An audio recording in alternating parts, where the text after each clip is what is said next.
Gaming laptop na swak sa budget pero still beast in performance, I got the perfect laptop for you. Ito ang MSI Katana A15 AI.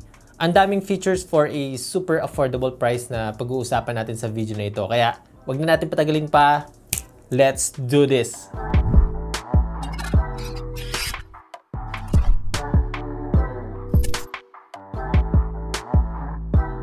What's up guys? Ako nga pala si Poy and welcome back sa channel. Okay, start tayo sa presyo nitong MSI Katana A15 AI. Ang laptop na to is priced at 74,995 pesos. Yes, hindi kayo nagkakamali ng pandinig. 74,995 pesos lang for all amazing specs na pag-usapan natin maya-maya. You can grab it sa local stores malapit sa inyo. So online din, of course, available siya sa Lazada, Shopee, and MSI's official website. Yung official link na to nandiyan sa description box. Check nyo na lang.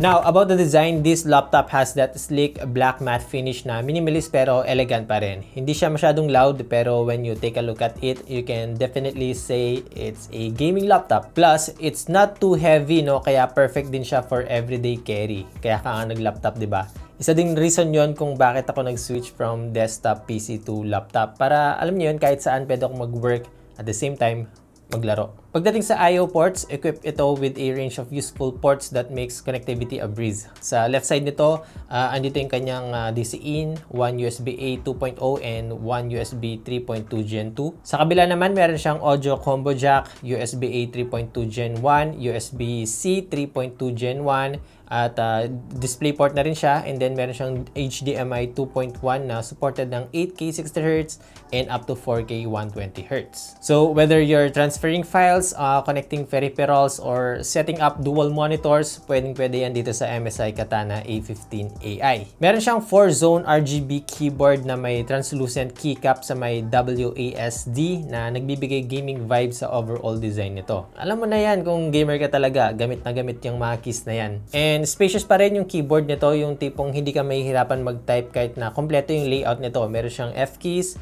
meron siyang arrow keys, and numpad. So overall guys, nagustuhan ko talaga dito yung pagkakaroon niya ng parang stealthy look din yung dating eh. At saka meron siyang design dito sa mga gilid niya guys na parang siyang matrix design na alam niyo yun, dagdag angas, dagdag highlight sa overall design nito, which is nagustuhan ko.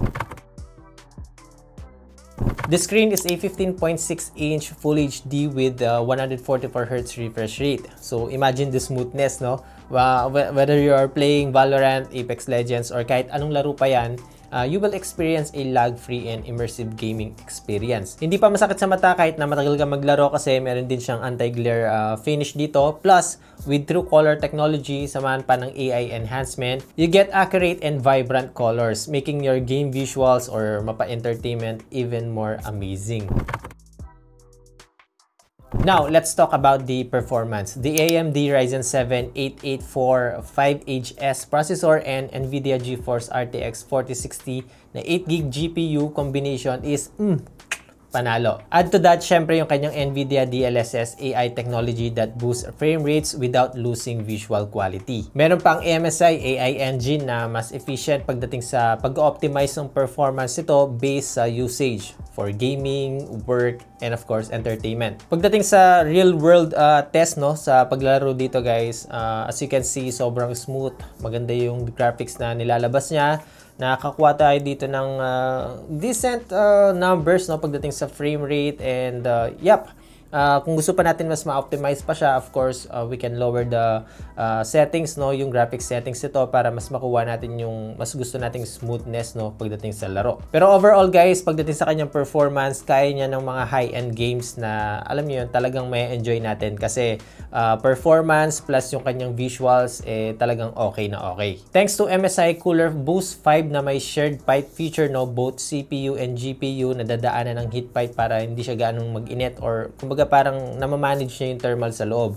May dalawang fan siya, nasa ilalim yung pagpasok ng hangin, and then may 5 siyang vents na nakapaikot dito. With 16 GB of DDR5 RAM and a 512 GB of SSD, this Katana A15AI is perfect not only for gaming but also for productivity tasks like video editing or multitasking. Kaya naman kung nagko-commission ka or freelancer, content creator, pasok na pasok yung performance nitong laptop na to para sa'yo. It has the power to handle both work and play thanks to its AI-enhanced performance. So, yep guys, saktong-sakto tong video na to kung naghanap ka ng affordable na laptop na panalo pa rin in terms of performance, no? Check nyo itong MSI Katana A15AI. Nagustuhan ko yung pinaka-overall performance niya, maganda yung graphics na nilalabas niya.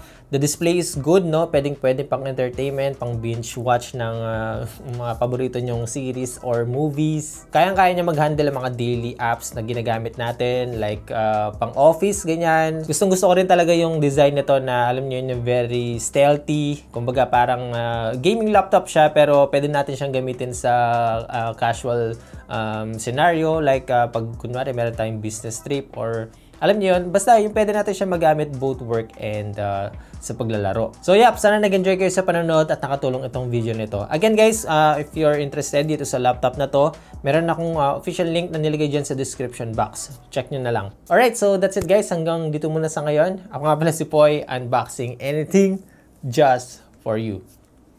Nice!